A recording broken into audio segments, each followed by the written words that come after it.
Hello children, in the previous video we have already learned about the periods of history.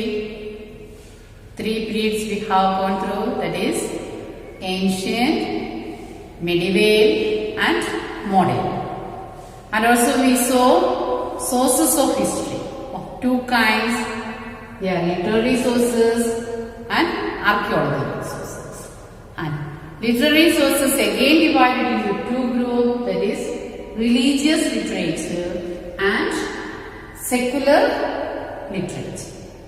What is religious literature, children? Religious literature means writing that deal with religion are called religious literature.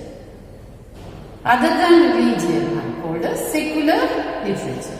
So that we have seen in the last or previous video, isn't it? Now in today's class we are going to concentrate archaeological sources. Archaeology means study of the remains of the past. Okay, it is divided into 3 again. Inscriptions, monuments and other objects like coins, weapons, etc.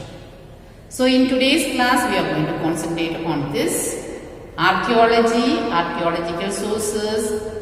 So archaeology means study of the remains of the past, and it is divided into archaeological sources are divided into 3 groups, that is inscriptions, monuments and other objects like coins, weapons, etc.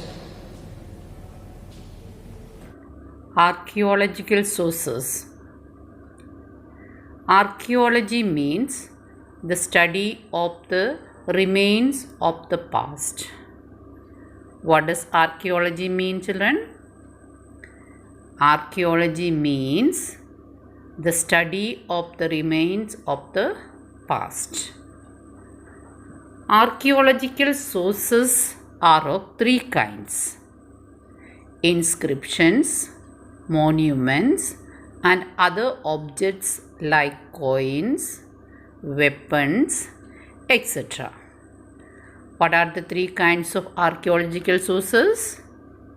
Inscriptions, monuments and other objects like coins, weapons, etc. Say once again, children. What are the 3 kinds of archaeological sources? Inscriptions, monuments and other objects like coins, weapons, etc. History of ancient India is based heavily on evidences supplied by archaeology. The word archaeology in Greek means the study of what is ancient. Okay, then tell me, children, what does the word archaeology in Greek means? The study of what is ancient. Ancient means very old. Okay. The remains of the materials such as weapons, pottery, monuments, coins, etc. are discovered after digging or excavation. These material remains are also called artifacts. Okay, what is, children? After digging or excavation, they got so many materials, old materials. Okay, that are weapons, pottery, monuments, etc. These remains are also called artifacts. Okay, what are called artifacts? The ancient remains such as weapons, pottery, monuments, coins, etc. are called artifacts. Our knowledge of the prehistoric man and Indus Valley civilization, for example, is based on archaeological evidence. What is prehistoric means, children? Prehistoric period is the period about which we do not have any information in writing. Alright. Then, those who study the remains of the past are known as archaeologists. Who are called archaeologists? Those who study the remains of the past are called archaeologists. Next, we are moving to inscriptions. Writings which are normally engraved either on stone surface or on metal or brick are called inscriptions.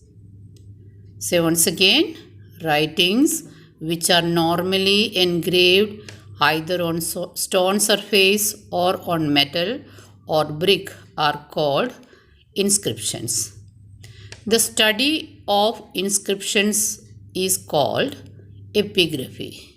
So what is epigraphy? Study of inscription is called epigraphy.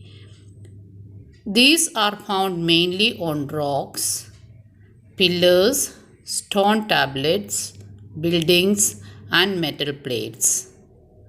These inscriptions provide a lot of information about names and dates of kings, the extent of their empires, important events during their rule, and religious and cultural practices.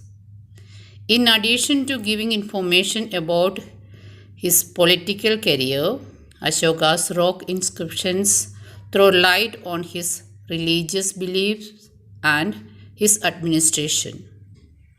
The Allahabad pillar inscription tells us about the extent of Samudragupta's empire and his conquest. I hope today's class is very clear. Thank you, children.